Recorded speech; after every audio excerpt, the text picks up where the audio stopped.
Alhamdulillah, Alhamdulillahi wahda, wassalatu wassalamu ala man la nabiyya ba'da, amma ba'd. Few questions, so you pay attention to that, so that you get the answers while you're going through it. What was the name of the person who fought Yusuf alayhi salam? You know it, because you read it in your book. What was his job? How much did he pay for Yusuf alayhi salam? What was the name of the king of Egypt? What was the name of the wife of Aziz? And how old was Yusuf alayhi salam and his wife when the wife of Aziz in Misr, Egyptian Aziz, head, governor, tried him? And what was the Burhan shown to Yusuf alayhi salam when the wife of Aziz seduced him? Okay. Anyway, so Yusuf alayhi salam, we have gone to the story from him seeing the dream and the brothers getting jealous, and then they threw him in the well, and there a caravan took him, got him out, and sold him for a few dirhams.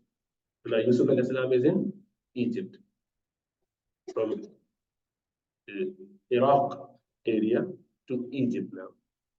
Obviously, it's a country a bit far away. And Yusuf alayhi salam was raised in there. Yusuf alayhi salam stayed in the household of this Egyptian governor, the governor of the city. And his name was Qatfi or Itfi, depending on how you read it. The Potiphar was the English pronunciation to that. He was minister, finance minister there. He realized the value of Yusuf alayhi salam. Now the people who got him out, they sold, the brothers, they gave this much money, only 20 dirham according to some, very few. But when the Egyptian finance minister saw Yusuf alayhi salam and his character, he realized the value.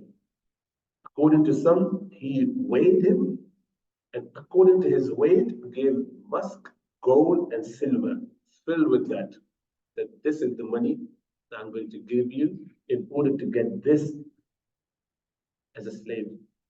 The slaves were sold very cheap, but he realized he was one of the best person who could identify the value of the individual.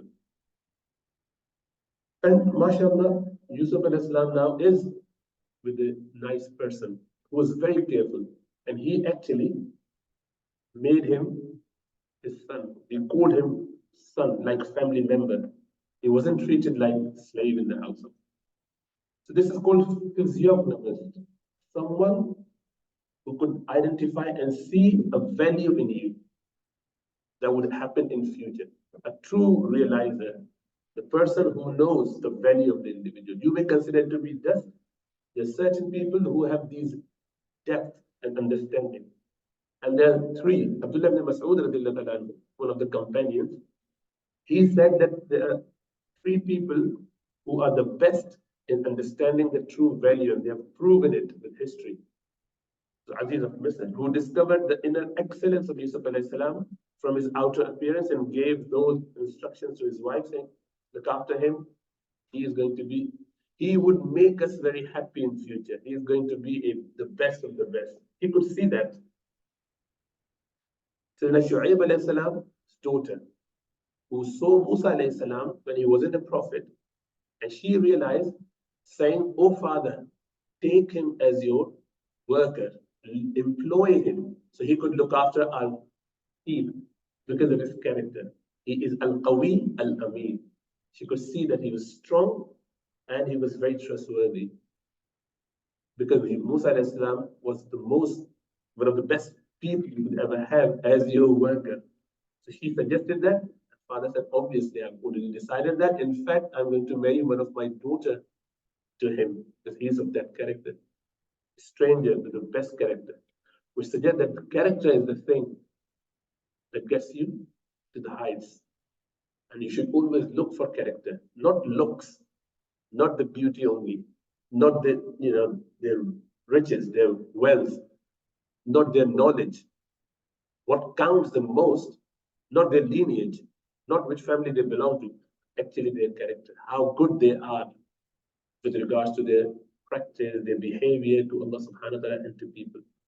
And when you look at that, That would make you a happy person, and that individual is going to benefit you. And the third person was Abu Bakr Siddiq radiallahu anhu, when he appointed Umar radiallahu anhu, and when a lot of people were saying, although Umar is very good, but he's very harsh, we don't want you to put us in this difficult time with Umar. And Abu Bakr Siddiq said, you will find out. And he turned out to be the best of the Khalifas.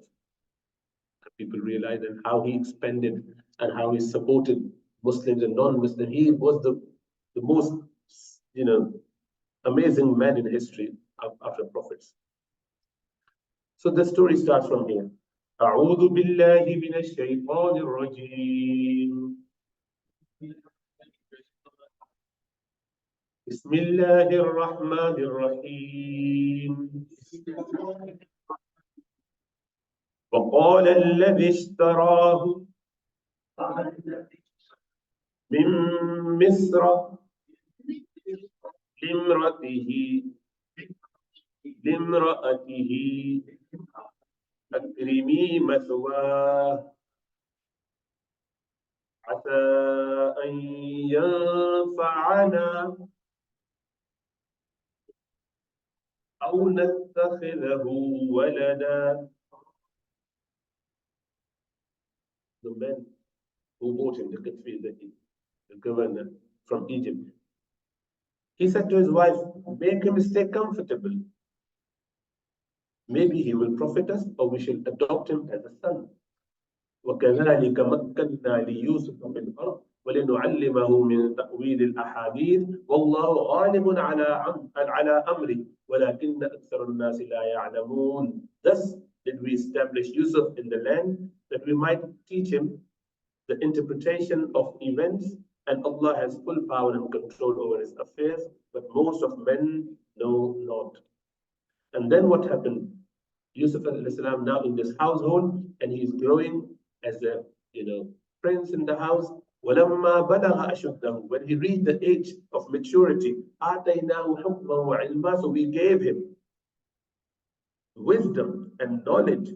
وَكَذَلِكَ نَجْزِي الْمُحْسِنِينَ, this is how we favor and bless the good deeds, the people who do good deeds, the nice people, the muhsinun, the doer of the good. So you remember, Yusuf was given the knowledge and wisdom, interpretation of dreams and events, because he was well-mannered, well-behaved, nice-charactered person, someone who has uprightness. He was pious. When you have that, Allah subhanahu wa ta'ala always favor you. So remember, that's the key. You can try your best to just learn knowledge, and you may learn something, but you would not be favored by Allah subhanahu wa ta'ala. The people who are favored by Allah subhanahu wa ta'ala are those who are good, who behave, who have good manners and attitudes. Okay? It appeared bad when he was taken and thrown in this well. But how Allah subhanahu wa ta'ala changed the event into a good beginning for Yusuf alayhi salam, because this would now lead him to be raised in the household where he's been looked after by people as prince. He's going to be prince there, and he would continue to grow away from his father and the brothers who plotted against him, thinking that they've already killed him. Allah subhanahu wa ta'ala saved him. So Allah do help people. Allah subhanahu wa ta'ala would always help those who were righteous. And he was helped when he was the most weak and dependent individual. At the time when he was really vulnerable, and how Allah helped him be among the best of the best, till he come to the age. Allah subhanahu wa ta'ala always helps people if they really want. When Allah intends to do something, He makes all worldly forces ready to act accordingly. Everything started working in favor of Yusuf alayhi salam. Everything started getting in place for him. Allah works wonders. When he was about 20 or 33 or about 40, whatever age, different scholars have different worked out. They worked out the way. But anyway, he became so much of a well-known individual in the society. He was obviously in the household of the governor, and his manners, his character, but he was very beautiful as well, very handsome and attractive. And sometimes that could be a test and trial for people. So this is what happened. وَرَابَدَتْهُ الَّتِي هُوَ فِي بَيْتِهَا عَنْ نَفْسِهِ وغلقت الأبواب وقالت هيت لك قال معاذ الله إنه ربي أحسن مثواي إنه لا يفلح الظالمون. So the lady in the house, the wife of Aziz, Potiphar's wife, Zalikha or Zuleikha, Zalikha, she sought to seduce Yusuf now. And she closed the doors and said, come on, and oh man, just come, means have the relationship. He said, I seek Allah's refuge. Truly, your husband is my master. He made my living in a great comfort. So I will never betray. How could I do that? What are you asking for? Verily, Ghalim, the wrongdoer and evildoer will never be successful. He refused outrightly. And then what she did, because Allah subhanahu wa ta'ala wanted to test Yusuf alayhi salam, whether his good character is going to practically manifest or not. And many a time people do get tested. We all get tested in one way or the other.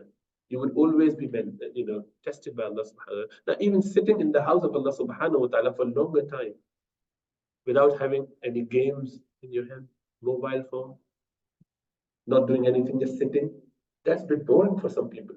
That could be challenge. That could be really challenging for some people, especially young kids. They keep getting fidgety, playing with things, moving it here and there, can't have concentration. That's a test as well. Milder one, but still a test. So we are always tested. And we are tested as well, being patient with all the noise and anything that happens. We all have to be patient. We all are tested in one way or the other. So remember, this world is full of tests. Sometimes very mild, simple tests. And if you fail that, then you would definitely fail the tough ones. And you see how people are tested in the world around us. They're tested without food. You know, there are people in the world who haven't got any food. They sleep hungry, and they still fast. They haven't got anything to eat in sahur and iftar. They're not complaining. They're still having trust in Allah subhanahu wa ta'ala. If they get a single date a day to break their fast, they will consider themselves very fortunate. And they thank Allah subhanahu wa ta'ala. Or you get last night in your iftar, and what is being cooked for this iftar, you know, it's Sunday. It's a lot of stuff, isn't it? Mom must be in the kitchen by now. She'll carry on until the time. Yes, you get all the fresh stuff, nice stuff. You all eat together, and you leave a lot behind because you got plenty. So we are tested whether we be patient with the food. And they are tested by not having anything. Would they be patient with that? You understand that? So we are all tested every time of our life, every minute of our life, how you behave in certain situations. And now remember, it was a test for the lady as well. She should have controlled herself, but she couldn't. And many a time we do not get control if we let shaitan and nafs, our inner low self, take over. And she just succumbed to that. She should have realized that I have got a husband. If I needed my needs fulfilled, I have my husband. I can go to him. No, but I want this man. Likewise, for men to look at all the people around, the more you get exposed to such people, the more you feel like having haram relationship.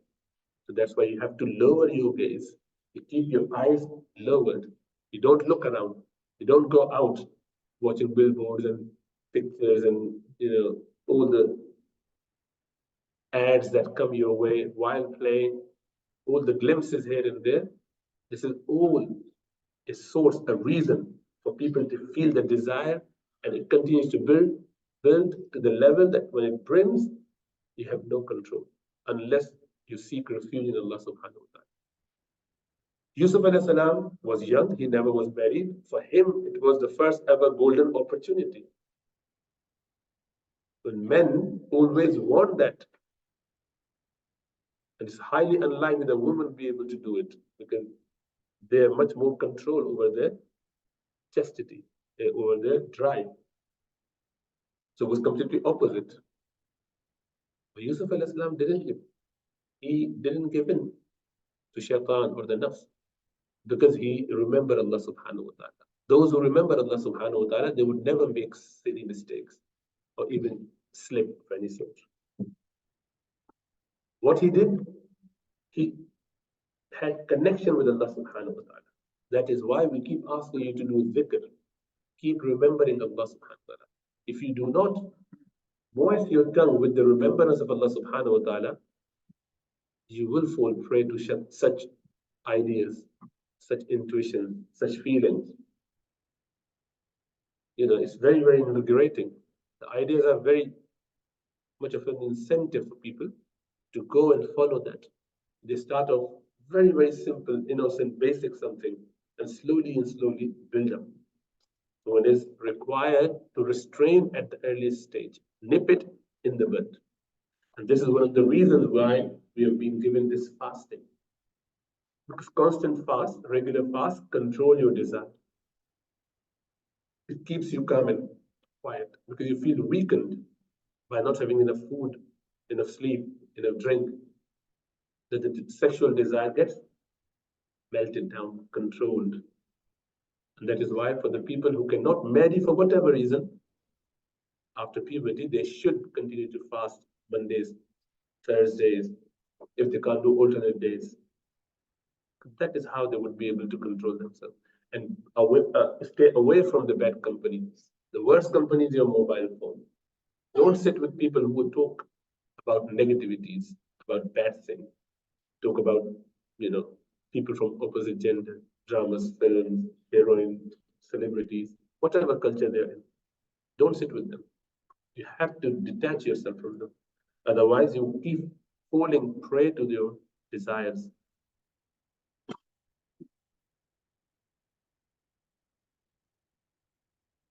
So, what Yusuf a.s. did, he also realized the favor of the master, Potiphar, that feels.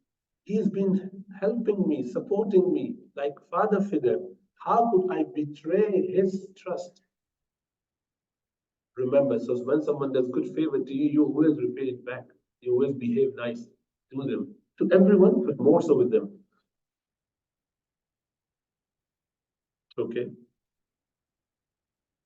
Now, Rabb, the word, this is for some older people, like, the word Rabb is used. In the Rabbi Ahtana Maswai. Why Yusuf al-Islam used Rabb? Rabb means the one who nurtures and cares. So that is also used for Allah subhanahu wa ta'ala, because Allah is the ultimate one who nurtures and cares for us. So, but generally we shouldn't be using it in Islamic term. You do not call your master or your friend Rabb. Although the Rabbul Bayt is someone who is the head of the house, household's head is called Rabb. Likewise, your mom is called Rabbah of the house, Rabbatul Bayt. She is the household head of the house. But we don't call it Rabb. It is discouraged because there is a sense that you might misunderstand it. Anyway, Yusuf al-Islam never had that idea. He only literally meant it. You know how she tried? So this is what they would have. Initially, they would try some flattering. So there's certain narration about it. So she said to Yusuf al-Islam, when she saw that he is resisting, she said, "How beautiful are your hair?" So Yusuf al-Islam's response, he said, "After death, these hair will be the first to part away from my body. They would just leave my body very easily. They're going to be staying there. They would not be with me anymore.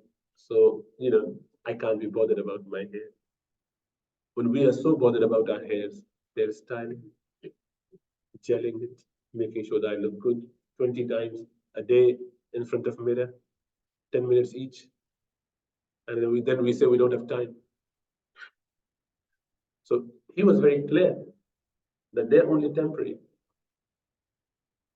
Then she said, "How beautiful are your eyes?"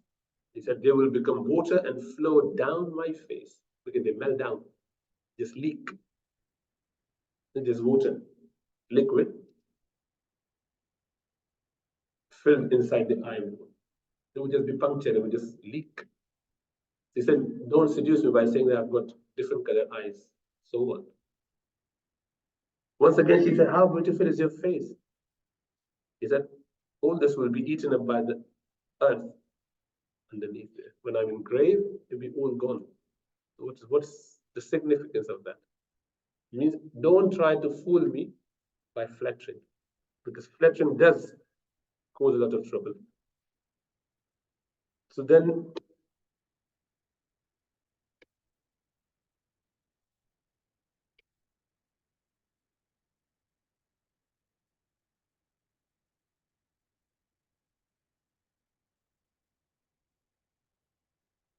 okay. وَلَقَدْ هَمَّتْ بِهِ وَهَمَّ بِهَا لَوْلَا أَن رَأَى بُرْهَانَ رَبِّهِ كَذَلِكَ لِنَصْرِفَ عَنْهُ السُّوءَ وَالْفَحْشَاءَ إِنَّهُ مِنْ عِبَادِنَا الْمُخْلَصِينَ. مخلصين. So she started the desire towards him, and he felt little inclined at that point. Naturally, it is in your mind. But immediately he realized why this thought came to my mind. And that's natural. For someone to have a feel momentarily, that's not a problem. But you need to just shake it away. And this is what he did straight away. Allah said that we then showed him a sign, a burhan. And he was, why Allah did it? Why Allah helped him with that? Because he always stood fast. He was quite firm. He always stayed in obedience of Allah subhanahu wa ta'ala. So Allah helped him at that time when he was really quite vulnerable. And he didn't let slip at all. Allah supported him. Allah showed him a sign. So all the prophets are free and immune from making a sin. They cannot commit a major sin at all. They can't even think of a major sin. But they may have a minor sin according to some, which is not sin actually. So Yusuf alayhi salam, having that only a feeling momentarily was not a problem. He never intended it. Okay. When you have determination, then that's haram. Even if it's in your mind and you have determined, you firmly believe that I have to do this. I'm going to do this. If you have that in your mind, then that's a major sin. You can't do that. If you have determined yourself for a sin, even if you haven't done yet, the 5 levels of that. So one such level is the hum, that's bad. The other one is that it's just a feel, a scruple that came to your mind, a small slight idea just crosses your mind. Then that's okay. That's not against the isma of Prophet. Okay. In fact, you get more reward if you do not act on that, as the hadith of Rasulullah said. So he had a feeling, oh, let me just do this silly thing. Let me do something wrong. But then he said, no, it's bad. I shouldn't. Allah subhanahu wa ta'ala is watching me. So if he did stop from doing that, you get a reward for stopping from doing that. So Allah subhanahu wa ta'ala many a time would give that opportunity as well, so you could accumulate that reward as well. So he managed to get that. He was tested and he mashallah was amazing. So what was that burhan that he saw? What was that Allah subhanahu wa ta'ala helped him with? There are many, many different narrations about that. One is that Yaqub alayhi salam, his impression, his face came to his mind. He just saw his father in front of him as a picture in his imagination. He's saying, what is happening? Means he strengthened him and he warned him. Another group of people say, Aziz and Misr, he could see the face of Aziz. What would he think? Another group say he could see the Quranic ayah written on the ceiling. He looked up and he could see Allah subhanahu wa ta'ala said, وَلَا تَقْرَبُوا الزِّنَا إِنَّهُ فَاحِشَةٌ وَسَاءَ سَبِيلًا. Don't go near fornication. It's a bad thing. profane, immodest, and very evil way. Another thing that happened was Zuleika, the lady, she said she threw a piece of cloth on a statue which was erected in that room, to shying away from that while committing this bad act. Yusuf salam says, Subhanallah, you're fearful for that. You're shying away from this statue, but not from Allah subhanahu wa ta'ala. So he realized that that was, another group said, he realized how Allah subhanahu wa ta'ala is expecting me to behave in this situation, which is to stay away, even if I feel like doing. And he, mashallah, managed. واستبق الباب وقدت قميصه من دبر وألف يا سيدها لدى الباب قالت ما جزاء من أراد بأهلك سوءا إلا أن يسجن أو عذاب أليم. Now he said no, not at all. And he said معاذ الله. So first thing he said was what? معاذ الله. I seek Allah's protection. And then he ran straight to the door. Now you remember, the door is locked from outside. And this is a big palace. The door is locked. And you can't open the door. It is not locked like this where you can push and it will be open. Big double door and big piece of log at the outside. It's impossible to break it unless you've got few people breaking it. The big palace door wasn't easy. And according to some narration, there were 7 rooms. So it was an inner chamber, a bigger chamber out, another room, and the further room, and the lounge or whatever, courtyard and whatever. He could have been locked in each of those. If we were there, God forbid, we would have said, you know what? Oh, I can't open them. What do I do? Sit down. Let's start crying or whatever. He realized that my job is to run to the door. Door is here, I can only run up to that part. Whatever happens, Allah's job. Ya Allah subhanahu wa ta'ala, help me. And he started running straight to the door. He rushed to the door to save him from that lady. You know what happened? Allah subhanahu wa ta'ala miraculously opened all the doors, one after the other. 7th one, she managed to reach just to grab the shirt from behind of Yusuf. But he didn't stop. Oh, now I'm caught. No, he still continued. So what would happen? The shirt got ripped from behind. The kurta, the shirt, long shirt. If you grab it like this, it's gonna tear. So it got torn up. As the final door got opened, Aziz was standing there. Because he could hear the commotion, he could hear something is happening, some running, some whatever. And this was his bedroom anyway. He wanted to come to his room. And he was like, what? What's happening? Why are you running like that? And you know what she said? Oh, this boy, we've raised him in the house. He's trying to rape me. She charged Yusuf alayhi salam. She said, they're very bad men. He's trying to rape your wife. Kill him. Put him in the prison. Throw him out. Yusuf alayhi salam, no, not at all. Subhanallah. And who is the witness of Yusuf alayhi salam? How could he save himself? What if someone slander you like this? Slander is a big sin, very big sin. You know slander, yeah? Slander is not allowed. But she did. Because now she knows that I'm stuck. I got caught. If they identify what exactly happened, then I will be in trouble with my husband. He's gonna divorce me straight away. So she knew it. And I am the queen. I'm the first lady of the city. I can't afford that. And if people found out, then what? So just for saving, she was happy to even lay blame on Yusuf alayhi salam, who she knew was innocent.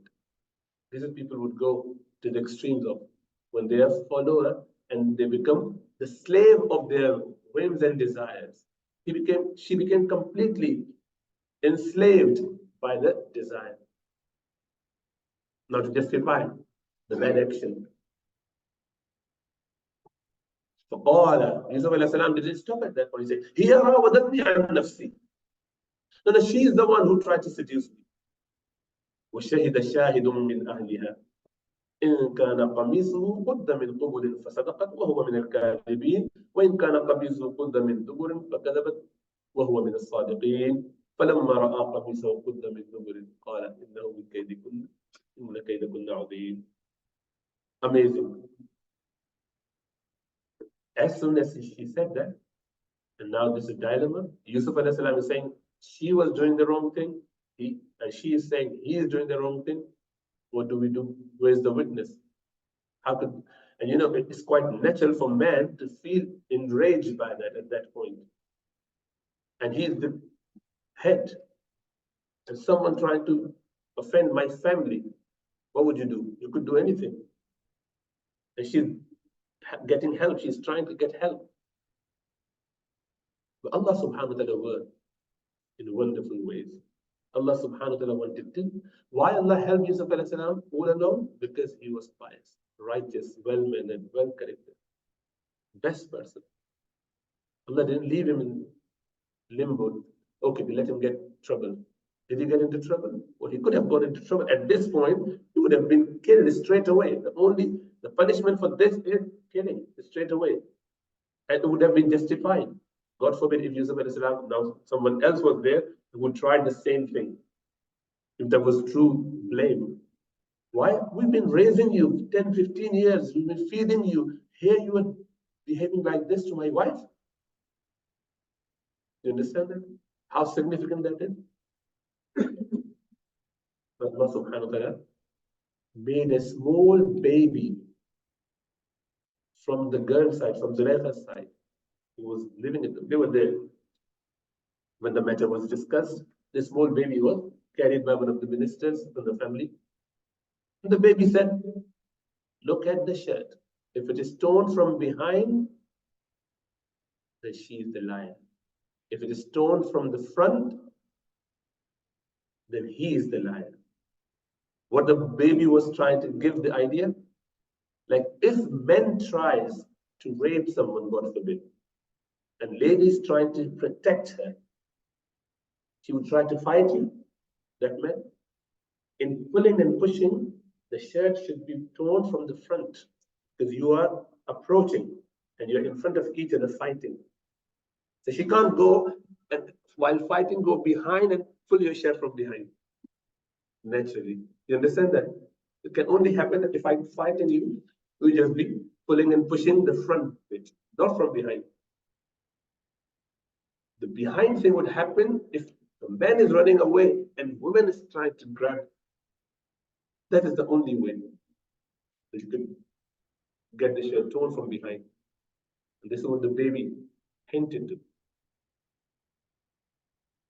And now this baby spoke, and there's, according to Imam Suyuti, actually, 9 babies, actually 11 babies spoke. But there's a Sahih hadith about 3, one about 4, and Hafiz ibn Hajar al-Asqalani, he added a couple more in his commentary. So Imam Suyuti has a poem written on that. You know, in poem you mentioned who are the people, but certain weak ones. Inshallah, we'll leave it to these 5 first. Maryam alayhi salam, when she was charged with slander, you know, the people said, what happened to Maryam alayhi salam? Why was she charged? Why was she blamed for committing haram thing? What happened? What happened to Maryam? Who is Maryam? Yeah. Maryam alayhi salam, Isa, mother of Isa alayhi salam. So what happened? How could she have a baby? How do people get baby when they get married? Was she married? No. If a lady get a baby, what's the problem? If she's known to not be married, then what is the problem? Exactly. She must have slept with someone. You can only do that with your husband. So how could you be having a baby when you don't have any husband? Understand that? And that is why they said, Ya Ukhta Harun, ما كان أبوك امرأ سوء وما كانت أمك بغية. Your mom and dad were righteous people. How could you be behaving like this? This is a bad thing. How could you do that? She stayed quiet for Asharat ilayhi. She only pointed to the baby in the lap. This small baby, just been born a day or so ago, Isa alayhi salam. They were saying, how could the baby talk? كيف نكلم من كان في المهد صبيا? So how can we speak to the boy, baby who's in the cradle? قال إني عبد الله. This is Surah Maryam in the Quran.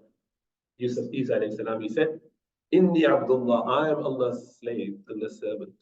Atani al-kitab, Allah gave me book. So he spoke. The minute they saw a small baby speaking, a couple of days old baby, they all said, oh, subhanallah, you are a very holy person. Maryam, we knew you were amazing before. This must be even better. So you are, look how amazing you are. All of a sudden, their decision changed. Allah subhanahu wa ta'ala helped Maryam alayhi salam through the baby. Jurayj, who knows the story of Jurayj? We'll go through that in a minute. Jurayj is Arabic for George. There was a monk by the name George. Okay, we'll read that story. There was a small story about Musa alayhi salam. There was a baby girl of a personal lady hairstyler of the wife of Pharaoh. That baby supported. This is Tafsir riwayah. Then Ashabul Ukhdud, who know the people of Trench, the story of Trench, Surah Buruj. Yeah, there's a story about what happened. We'll go through that story as well. And then Yusuf alayhi salam, obviously, this small child from Zaliqa's family. So, read it. Again, loud read it.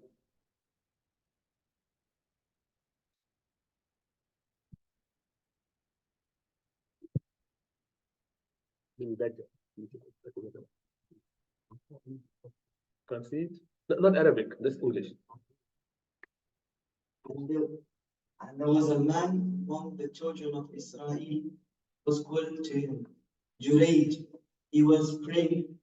His mother came to him and called him, and he said, I'll answer her or pray. And she said, Oh God, do not let him die until you show him the faces of the prostitutes. And Jurayj was in his hermitage, and a woman came to him for sex. He refused, and she came to a shepherd and had sex with him. Then she gave birth to a boy, and she said, This is from Jurayj. So the people broke his hermitage. They took him down and cast him. So he performed ablution and prayed. And then the boy came. He said, Who is your father, O boy? He said, The shepherd. They said, We will build your hermitage of gold. He said, No, except from clay. That's a very rough translation. I think it's not the correct translation. I mean, just as clear. So what happened? This very pious man, he was once praying from the nation of Sayyidina Isa alayhi salam. And in this prayer, it was not fard prayer, nafil prayer. So when you perform your nafil prayer or anything which is not obligatory, then your parents call you, you should just respond. Now what do? Watching TV, watching cartoon, playing on game, doing homework, whatever you are doing. If mom and dad call you, what should you do? Respond and say, Dad, I will come after I've finished my work or whatever I'm doing. Can I come a bit later? Mom, I will come. Can I come a bit later or do you need me now? And here what happened? Keep calling. Ahmad, Abu Bakr, Osman, whoever you are. Not talking about this specific individual. Yes, okay, I will. And they don't come. Not good. This is very pious man who is praying, and now his mom called, and he was, shall I break my prayer and respond to my mother's call, or shall I just carry on and finish prayer and then I would go to my mother? That was the thing that he was thinking. So this is the first time he didn't respond to mother immediately. And mother got so upset. She said, okay, let you not die. Oh Allah, don't make him die. Let him see the faces of these bad babies. That was a bad thing to say, but mom said it. Remember, if mom, especially, and dad, especially, if they too become unhappy with you and they say something, that would happen. That is why never ever upset them. Mom and dad, they are so close to Allah subhanahu wa ta'ala that Allah said, worship no one other than me and look after him. Allah has put the respect and honor and obedience of mom and dad, parents, next to his worship. You understand the value? So huge a value. A man came to Abdullah ibn Umar. He said, oh Abdullah, oh our master, oh our teacher, I had my mother on my back. I tied her because she couldn't control her. She was quite weak and frail. I took her on my back, a piggy back, whatever what you call it, pony back. Had her on my back, and I walked all the way to Makkah, and I performed Hajj while carrying her. I did the Hajj carrying my mother, my elderly mother on my back. Have I fulfilled the right of my mother? Have I fulfilled the right? Abdullah ibn Umar said, not even a groan. You haven't even fulfilled the right of when she was groaning out of pain during the labor, when she was giving birth to you. And when she had like thousands of pain, all the pangs, all the contractions that happen when baby is being born is the most painful experience of someone's life. And yet, you haven't even fulfilled one groan's right. Do you understand the value of mother? That is why Jannah is put under the feet. If you obey and respect, then you get to Jannah. But how much do you respect your mom and dad? You need to ask yourself. How much do you obey? So he was a righteous person. It was just one off slip. And it wasn't that he was playing Xbox or Roblox or whatever. He was actually praying to Allah subhanahu wa ta'ala. And he was just double-minded. You know what? Mother said it, it has to happen. It had to happen, and it did happen. Now,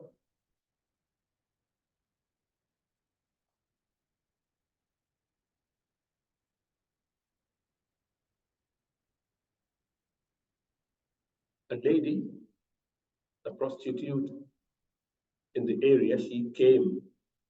She was about them.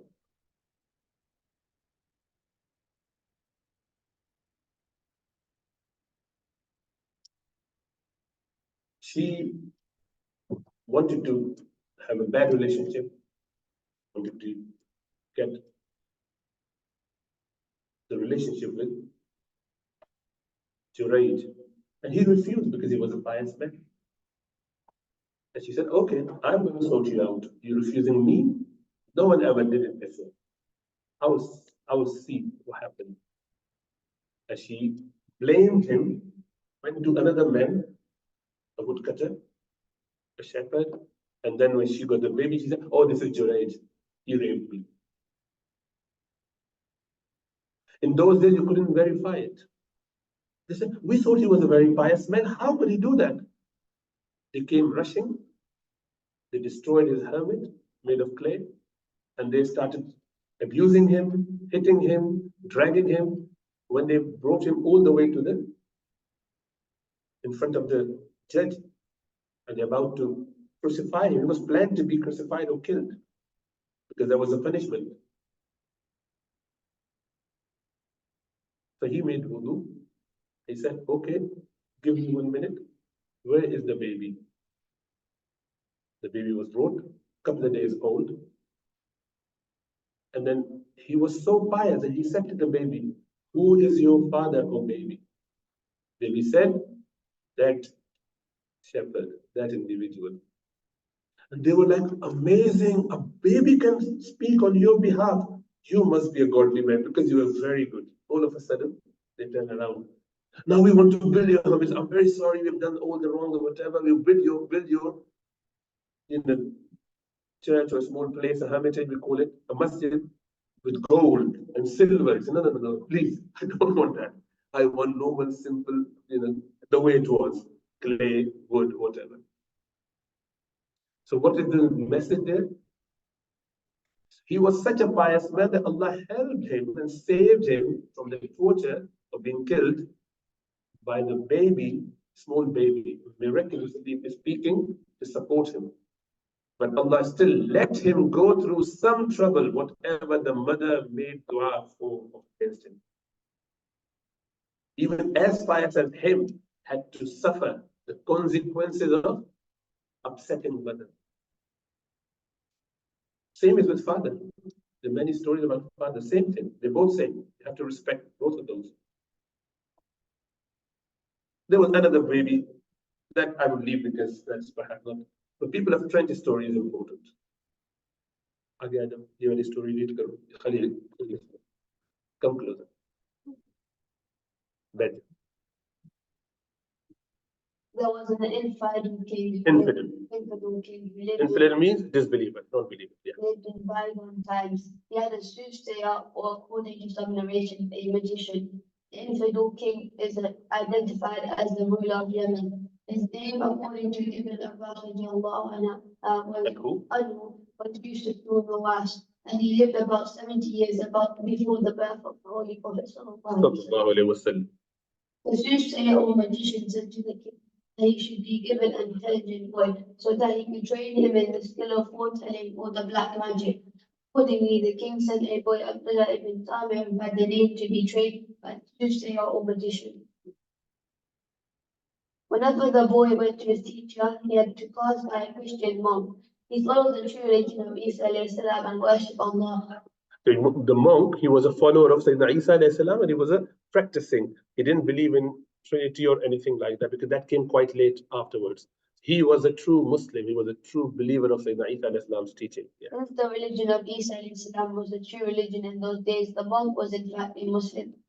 The boy sat with the monk and was very much impressed by his teaching. As a result, he frequented the monk's house and sat with him for long hours before proceeding to his teacher and ultimately embraced Islam. God had blessed him with such a strong faith that he was prepared to bear any pain and persecution for the sake of Allah. His teacher used to beat him for his coming late. On his way back from the occult teacher, he would spend some time again with the monk and used to go home late. The family would then beat him up for being late. But he was so keen to have the company of the monk that he managed to sit regularly with the monk without fear of persecution. Through the blessings of this, Allah gifted him with many miracles, karama. Karamat is the miracle done at the hand of non-prophet by Allah subhanahu wa ta'ala. Mu'jiza, miracle done by Allah subhanahu wa ta'ala at the hand of a prophet. So that's a distinction. Allah does the work, but at the hand of prophet, mu'jiza, non-prophet, karama. Yeah. Once it had happened that the boy saw a lion who has blocked the path and prevented people from passing. They were perturbed, disturbed. They were disturbed, yeah. They were perturbed. He picked a stone and prayed, "Oh Allah, if the religion of the monk is true, then kill this beast with this stone. And if the soothsayer or magician is true, then the beast must not die with my stone." So praying, he aimed at the lion and it died instantly. The news spread among the people that the boy possesses wonderful knowledge. A blind man heard about this and came up to him. He requested him to restore his sight. The boy conceded on the condition that he embraced Islam. The blind man agreed. The boy prayed and Allah restored his sight. The blind man became a Muslim. King came to know about these incidents and he got the boy. The monk and the blind man were apprehended. They were brought before the king. He got the blind and the monk killed and ordered the boy be taken to the summit of a mountain and be thrown from there. But those who had taken him up there fell and died. The boy went home safely. Then the king ordered to have him drowned in the sea. The boy escaped safely while the people who took him to the sea were drowned. The boy then himself told the king how to kill him. He told him to take an arrow from his quiver and place it in his bow, and reciting in the name of Allah, my Lord, they should shoot. They did this and the boy finally died. In this way, the boy gave his life away. For seeing this, the entire nation of the king cried out spontaneously. we believe in Allah. At this, the king was greatly enraged, and after consultation with his cabinet, ordered for deep trenches to be dug and filled with fire. An announcement was then made that the people must renounce their faith in Allah. If they refuse, they will be thrown into the fiery furnace. Eventually, a woman carrying her infant child was brought to her trench, but she hesitated. Allah granted speech to her child, and he said, "O mother, be steadfast, because we are certainly on the truth." In this way, many people were burned. Jazakallah khair.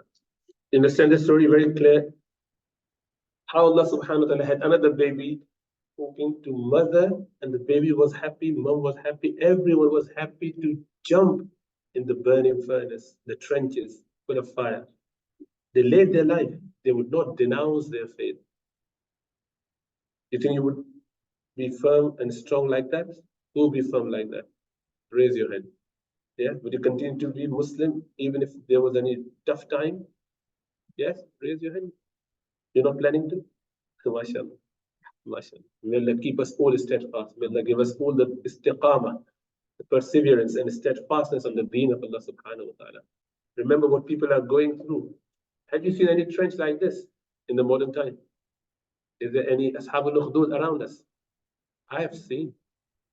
What we've seen in Palestine is actually the replica of that, isn't it? They've been burnt with the bombs. They've been blasted. Are they leaving their faith for that? They're a living example of Ashabul Ukhdud. How Allah subhanahu wa ta'ala loved them. Allah loved them, inshallah. And may Allah give us all the tawfiq to understand. So that was another young boy, he spoke. And some say there were 12,000 people were burnt. And they left. They were not, complaining at all. They just became Muslim, and they were so strong. Teaching of Sayyidina Isa alayhi salam, they upheld it. There was one important point about that. The Abdullah ibn Tamir, the boy, amazing boy. See, just anyone, why the boy gave way, how he would be killed. He actually told them, they tried to throw him off the cliff, off the mountain, but he was saved. Then they tried to take him to the sea and throw him there, and he was saved. Others were killed, those who were trying to kill him. So what do you think, Hudhaifa? Why he told them, what he told the king, you say, take arrow from my quiver and aim at me, saying, in the name of the Lord of this boy, and throw the arrow. But you have to bring everyone around. So he had a big arena set up. He got everyone witnessing it, and he gave that message. Okay, what happened? He wanted everyone to know the truth, the reality. It was the best way of giving the da'wah. And as the man did, as the person did, and he got killed. It hit him, apparently somewhere in his back, like through and through. And he died instantaneously because it was in the name of Allah subhanahu wa ta'ala. Everyone watching, other than the cabinet members or the minister and the king, they all accepted. And that was the idea. So that the message goes to everyone immediately. And they all became Muslim. Now they were a new Muslim. It didn't take them long.